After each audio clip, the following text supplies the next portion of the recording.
Welcome to Discovering Bands from Japan. This is part 2 or the viewer's choice episode. The way I do it is, first I make a video. The first video was I tell the history of metal in Japan. I covered bands from the 70s and 80s, and on the video I ask people to comment other bands from Japan that I should check out. So the way I did it was I either choose one album from each band, or if the person commented or recommended a specific album, then I'll listen to that album. But for this video, most cases were recommendations for a particular band, and in most cases I listened to the most recent album. There were actually a few that came out in 2025, so that's interesting. So let me get into it.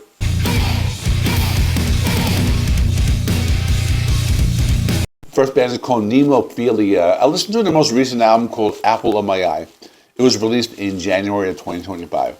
Now, I had never heard of this band before, and if I did, I probably would have listened to it and would have reviewed the album, and it probably would have made one of my end of the year lists because I thought it was really good. Now, this band is hard to describe. I think of those typical all-girl Japanese bands like Love Bites, but with a sound closer to bands like Spirit Box or Ginger. They have this metalcore or progressive metal type of sound. It's very extreme for the most part, but there are some songs that are more on the melodic or maybe ballad side. But I think this band should get more attention. I enjoyed the album a lot. And like I said, it would have made one of my end of the year lists, so I recommend checking them out.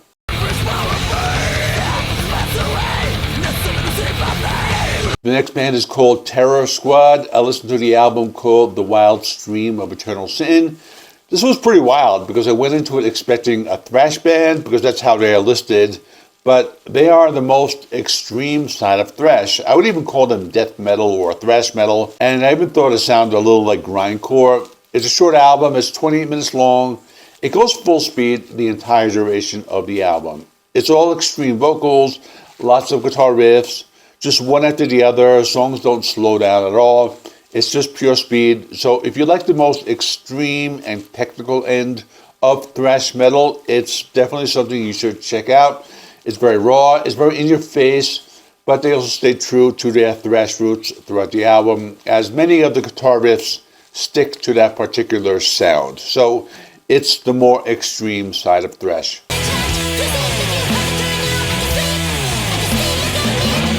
The next band is very weird. They're called Melt Banana. I listened to the most recent album from 2024 called 3+5. This band is very hard to describe. Let me start off by saying that the album has 9 songs. It's 24 minutes long. Songs are in the 2 to 3 minute range. Now, imagine if you had a vinyl record of any Devin Townsend album and you put it on the turntable, but you listen to it at 45 RPM. That's kind of what you're getting with this band. When you first listen to it, you're going to think, there's no way I'm going to listen to this entire album. But as the album progresses, you start to become accustomed to the sound, and it gets pretty good. It seems like there's a lot of thought put into this when it just sounds like some type of sped up record.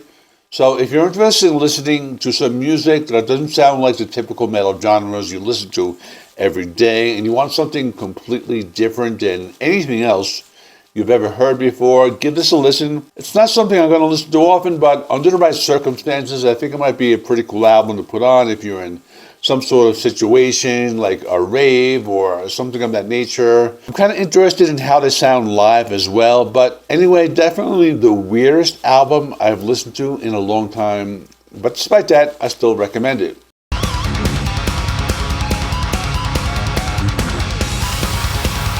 Anthem is one of those bands I was going to talk about in the first episode, but I couldn't find some of their early albums available for streaming. But it was recommended to me again, so I decided to listen to their most recent album called Crimson and Jet Black from 2023. This band sounds like typical heavy metal. Think of something like Dio, but with a little more of a melodic sound. I heard some elements of neoclassical guitar playing, as the guitarist liked to shred on the guitar. There was this epic sound in a few of the tracks, and some touches of progressive metal. Here's some cool trivia.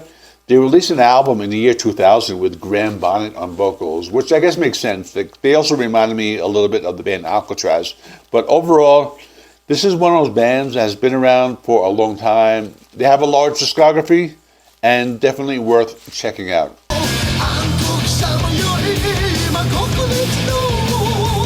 Next, I listened to an album from Genocide Nippon called Black Sanctuary. This was released back in 1988. It sounded like traditional heavy metal from the 80s, but with a very dark and occult type of traditional heavy metal sound.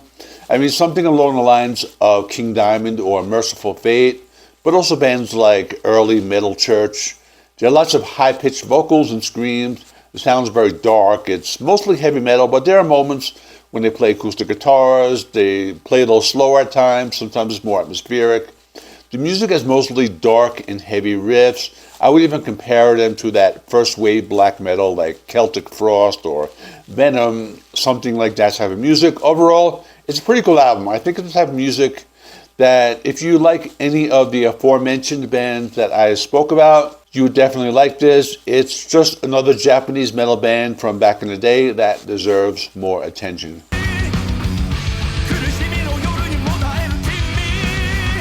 Next is Ningen Isu, and they are a legendary Japanese heavy metal trio. And the album I listened to is called Maharoba. It's their 24th studio album. They've been around for a long time.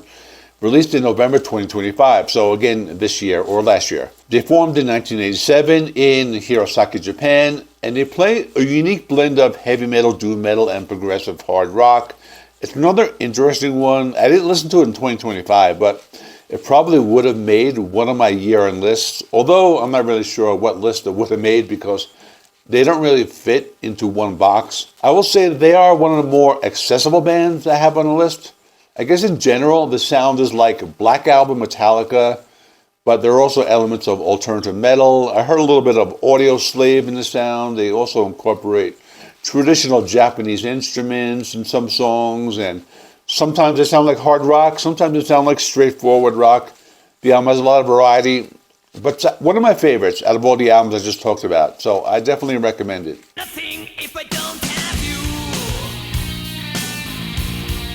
Finally, I have EZO, a Japanese heavy metal band. They kind of achieved this cult status in the late 80s. The band formed in 1982 in Sapporo, Japan. They were originally known as Flatbacker.